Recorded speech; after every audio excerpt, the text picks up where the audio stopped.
one of these is a baby butterfly? Yes. Those are both fully grown. Really? Do you know what determines the size of a butterfly? Its appetite. The more it eats while it is a caterpillar, the bigger it will be as a butterfly. Butterflies don't actually grow. That's right. This guy ate more than this guy as a caterpillar. Looks like you have a smart group today, Diana. Everyone, this is Sky. Sky is a blue morpho butterfly originally from South America. Wow, how did you get all the way to South Dakota?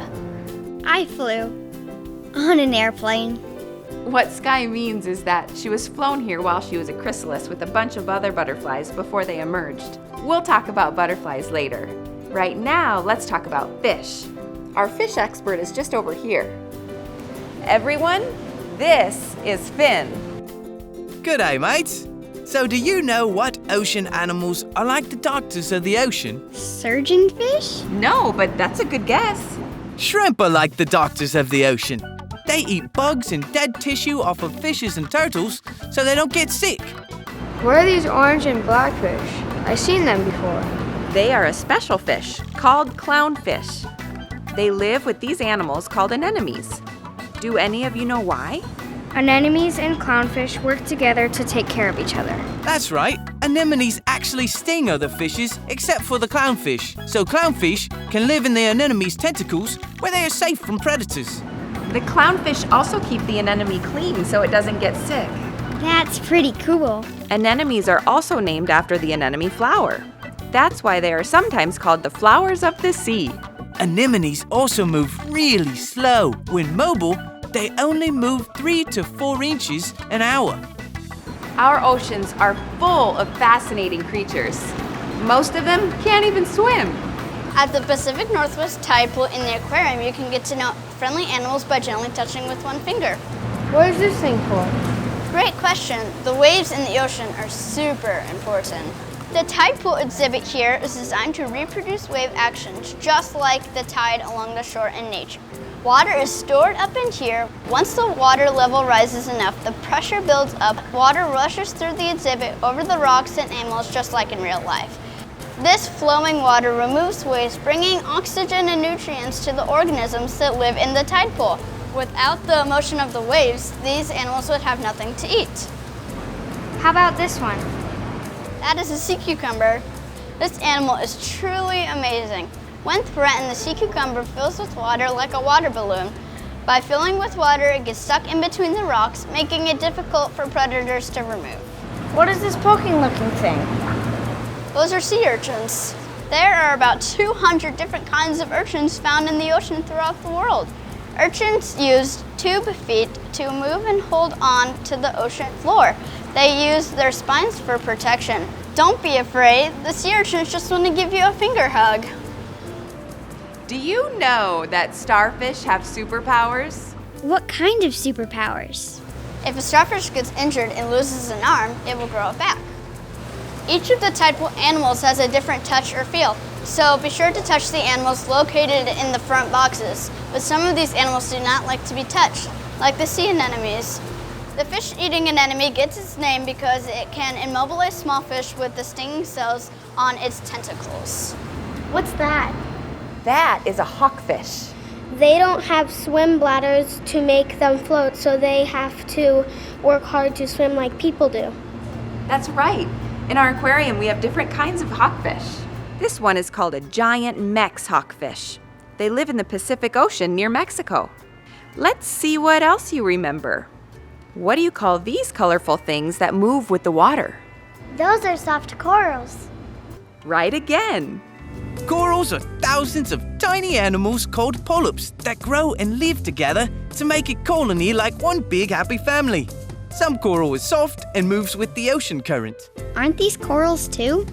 Yes, those corals are hard like rock. And they don't move with the ocean current. They are made up of thousands of polyps too. A bunch of them together make up a reef. You mean like the Great Barrier Reef in Australia, where you're from, Finn? Yes. Did you know the Great Barrier Reef is the largest reef in the world, and it extends for 1,200 miles? That's amazing. That fish is really hard to see. That is a stonefish. He's really good at blending into his surroundings. Do you know what a stonefish, a leaf-winged butterfly, and stingrays all have in common? They're all masters of disguise. I told you it was a smart group today. Yes, they all camouflage into their environments to hide from predators. The stonefish looks like a stone. He buries himself halfway with sand to hide in plain sight from his enemies. He's so hard to see, we swim right past him. If he gets scared, though, the predators need to look out. He has venomous spines on his back that will pop out. Note to self, never scare a stonefish. Stingrays also blend in with the sand and bury themselves. They peek out just above the sand like this, so they can see their predators. Camouflaging themselves also helps the stonefish and stingrays surprise their prey. Some butterflies are also masters of disguise.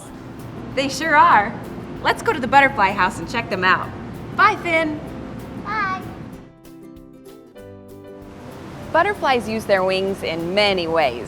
For example, the owl butterfly has a giant spot that looks like an owl eye on its wing to confuse predators. And leaf-wing butterflies look like dead leaves to hide from predators. Do you know how to tell the difference between a butterfly and a moth?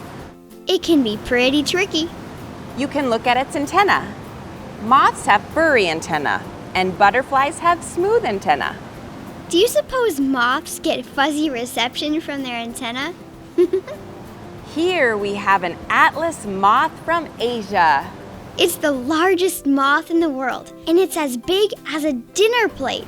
It might fit on a dinner plate, but it doesn't do any eating. The atlas moth doesn't have a mouth, and since it can't eat, it only lives a few days. I like it in here. It's warm. Do you know why we keep it so warm in the butterfly house? No. It's because butterflies don't like the cold. Yes, butterflies and fish are both cold-blooded. That means that their body temperature is the same temperature as the space around them. That's why I'll see us all basking in the sunny spots. If it gets too cold, we can't move.